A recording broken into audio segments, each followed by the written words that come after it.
Halo sahabat bahasa, bertemu lagi dengan saya Yula Biolita Lestari. Bagaimana kabar kalian hari ini? Semoga kita semua selalu dalam keadaan sehat ya. Seperti biasanya, kita akan belajar lagi tentang materi bahasa Indonesia. Hal yang akan kita bahas kali ini adalah tentang majas atau biasa disebut sebagai gaya bahasa. Sudahkah kalian pernah mendengarnya? Tentunya ya.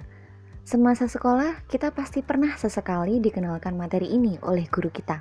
Ada berapa jenis majas? Majas apa saja yang sering kita jumpai dan kita pelajari dalam pembelajaran di sekolah? Apa saja itu? Yuk kita simak bersama-sama.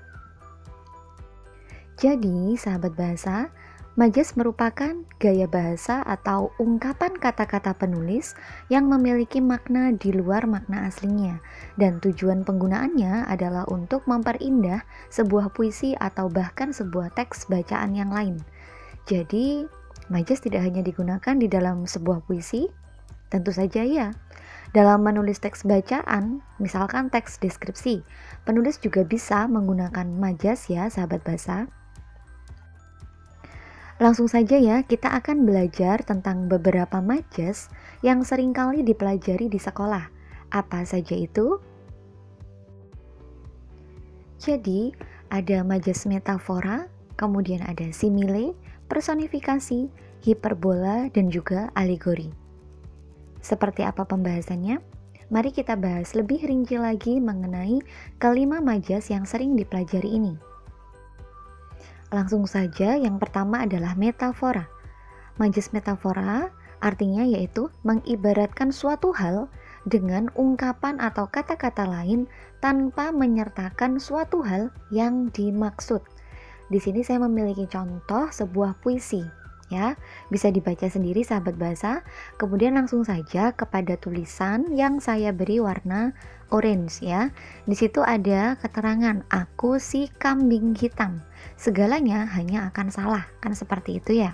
Nah, apa sih makna dari kambing hitam? Nah, kita akan langsung saja lihat contoh analisisnya. Nah, di sini sudah ada analisisnya ya. Jadi kata kambing hitam itu sebenarnya memiliki makna asli, yaitu orang yang disalahkan padahal tidak bersalah. Itu ya makna aslinya. Kemudian makna dari kambing hitam tadi ya, tulisan yang berwarna biru ini ya, orang yang disalahkan padahal tidak bersalah gitu ya. Apakah makna dari kambing hitam yang asli itu gitu ya dicantumkan dalam puisinya? Tidak ya sahabat bahasa. Jadi hanya perumpamaannya saja yang dicantumkan, yaitu kambing hitam. Tapi makna dari kambing hitam tidak ditulis dalam puisinya. Nah, itulah yang dimaksud dengan majas metafora. Jadi penggunaan kata-kata atau ungkapan gitu ya, atau kata kias itu tanpa menyertakan makna aslinya. Selanjutnya adalah simile. Jadi simile ini mengibaratkan suatu hal dengan hal lain secara gamblang dalam suatu teks atau puisi. Nah, di sini saya sudah memiliki satu contoh puisi yang di dalamnya itu menggunakan majas simile. Bisa dibaca sendiri ya sahabat bahasa. Dan langsung saja kita akan fokus kepada kalimat suaranya sungguh seperti sebuah lonceng di pagi hari. Kita langsung masuk ke analisis atau pembahasannya ya. Jadi di situ penulis itu ingin menyampaikan bahwa suaranya ya itu sangat merdu atau indah dan mengalihkan perhatian si penulis tadi. Ya, bagaikan sebuah lonceng. Jadi suaranya itu diibaratkan seperti lonceng gitu ya. Kenapa kok lonceng ya? Karena menurut penulis sebuah lonceng itu mampu loh membangunkan setiap mata yang terlelap di pagi hari gitu kan. Jadi sama seperti suaranya tadi mampu mengalihkan perhatian si penulis tadi, sama seperti sebuah lonceng. Nah, itulah yang dimaksud dengan majas simile. Jadi terdapat pengibaratan langsung dalam puisinya gitu ya. Apa diibaratkan seperti apa gitu maksudnya. Nah, kemudian sahabat bahasa, di sini ada majas personifikasi. Jadi majas ini itu adalah majas yang memberikan atau melekatkan sifat manusia pada suatu hal atau benda atau tumbuhan, atau juga bisa disebut sebagai ini ya, memberikan atau melekatkan sifat makhluk hidup pada benda mati atau makhluk hidup yang lain gitu. Contohnya di sini saya sudah memiliki sebuah puisi, kita langsung terfokus gitu ya pada satu baris puisi ini, angin begitu emosi. Nah, kemudian analisisnya, angin adalah benda mati yang tidak mungkin memiliki emosi. Ya, kita bayangkan, siapa yang bisa memiliki emosi? Manusia, begitu ya. Angin tidak punya emosi. Nah, dengan begitu dapat dikatakan bahwa ada sifat manusia yang dilekatkan kepada angin ini tadi. Inilah maksud dari majas personifikasi. Lanjut ya, kemudian ada hiperbola. Nah, maksudnya hiperbola itu adalah memberi kesan suatu hal atau kejadian hingga mencapai suatu hal lain yang tidak mungkin gitu ya. Jadi dapat dikatakan bahwa hiperbola ini adalah melebih-lebihkan sesuatu. Di sini saya sudah memiliki contoh puisinya. Nah, kita langsung fokus kepada baris terakhir.